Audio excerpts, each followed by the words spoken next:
حضور اکرم صلی اللہ علیہ وآلہ وسلم کا ارشاد ہے، تمام اعمال کا دار و مدار نیت پر ہے، اور ہر عمل کا نتیجہ ہر انسان کو اس کی نیت کے مطابق ہی ملے گا۔ پس جس کی ہجرت دولت دنیا حاصل کرنے کے لیے ہو یا کسی عورت سے شادی کی غرض سے ہو، پس اس کی ہجرت انہی چیزوں کے لیے ہوگی جن کے حاصل کرنے کی نیت سے اس نے ہجرت کی۔ صحیح بخاری حدیث نمبر 1۔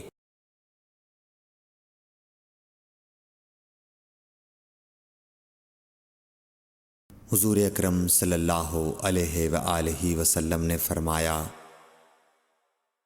کہ وحی نازل ہوتے وقت کبھی مجھ کو گھنٹی کی سی آواز محسوس ہوتی ہے، اور وحی کی یہ کیفیت مجھ پر بہت شاق گزرتی ہے۔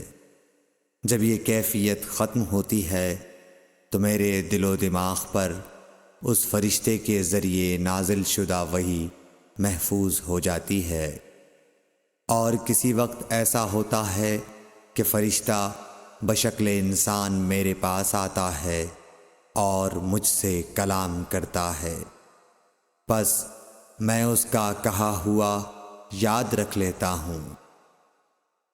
صحیح بخاری حدیث نمبر 2۔ حضرت صلی اللہ علیہ وآلہ وسلم پر وحی کا ابتدائی دور اچھے سچے پاکیزہ خوابوں سے شروع ہوا۔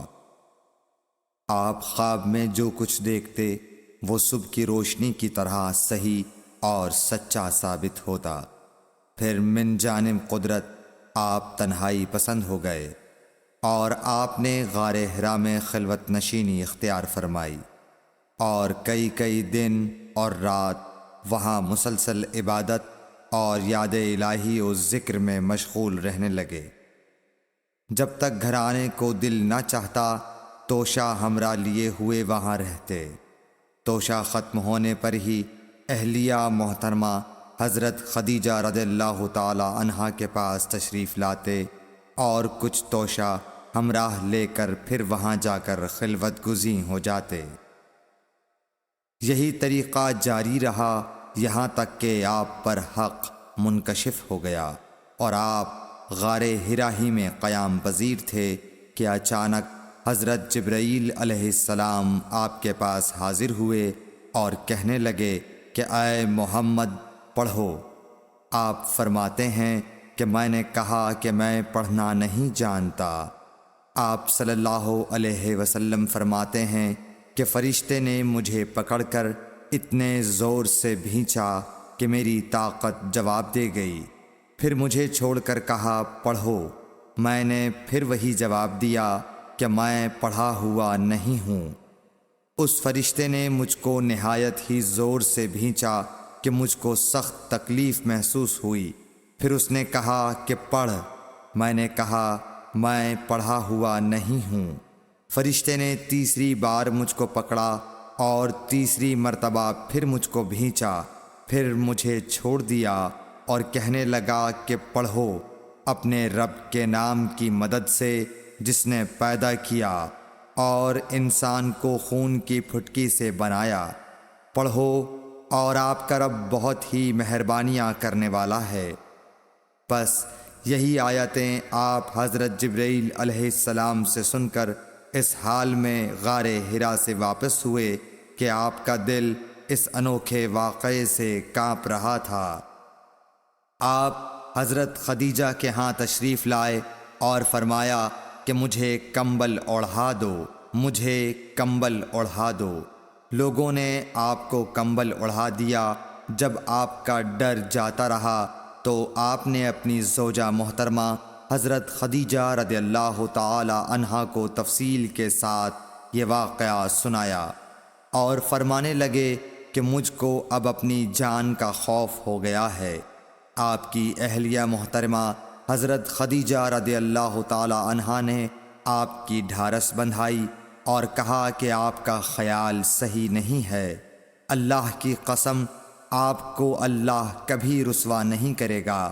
آپ تو اخلاق فاضلہ کے مالک ہیں، آپ تو کنبہ پرور ہیں، بے کسوں کا بوجھ اپنے سر پر رکھتے ہیں، مفلسوں کے لیے آپ کماتے ہیں، مہمان نوازی میں آپ بے مثال ہیں، اور مشکل وقت میں آپ امر حق کا ساتھ دیتے ہیں۔ ایسے اوصاف حسنہ والا انسان یوں بے وقت ذلت و خواری کی موت نہیں پا سکتا۔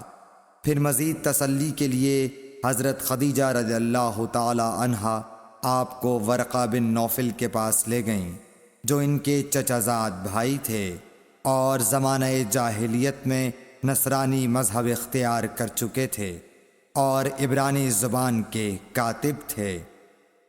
چنانچہ انجیل کو بھی حسب منشائے خداوندی عبرانی زبان میں لکھا کرتے تھے۔ انجیل سریانی زبان میں نازل ہوئی تھی، پھر اس کا ترجمہ عبرانی زبان میں ہوا۔ ورقہ اسی کو لکھتے تھے۔ وہ بہت بوڑھے ہو گئے تھے، یہاں تک کہ ان کی بینائی بھی رخصت ہو چکی تھی۔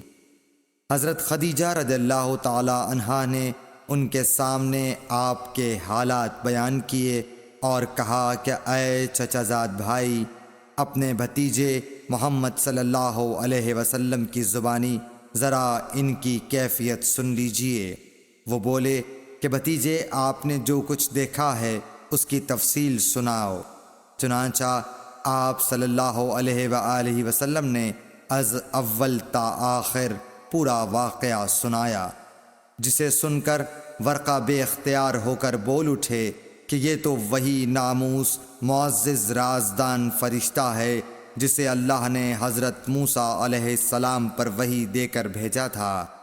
کاش میں آپ کے اس عہد نبوت کے شروع ہونے پر جواں عمر ہوتا، کاش میں اس وقت تک زندہ رہتا جب کہ آپ کی قوم آپ کو اس شہر سے نکال دے گی۔ رسول کریم صلی اللہ علیہ وآلہ وسلم نے یہ سن کر تعجب سے پوچھا کہ کیا وہ لوگ مجھ کو نکال دیں گے، حالانکہ میں تو ان میں صادق و امین و مقبول ہوں۔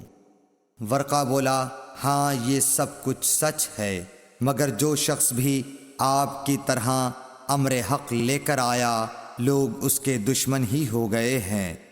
اگر مجھے آپ کی نبوت کا وہ زمانہ مل جائے تو میں آپ کی پوری مدد کروں گا۔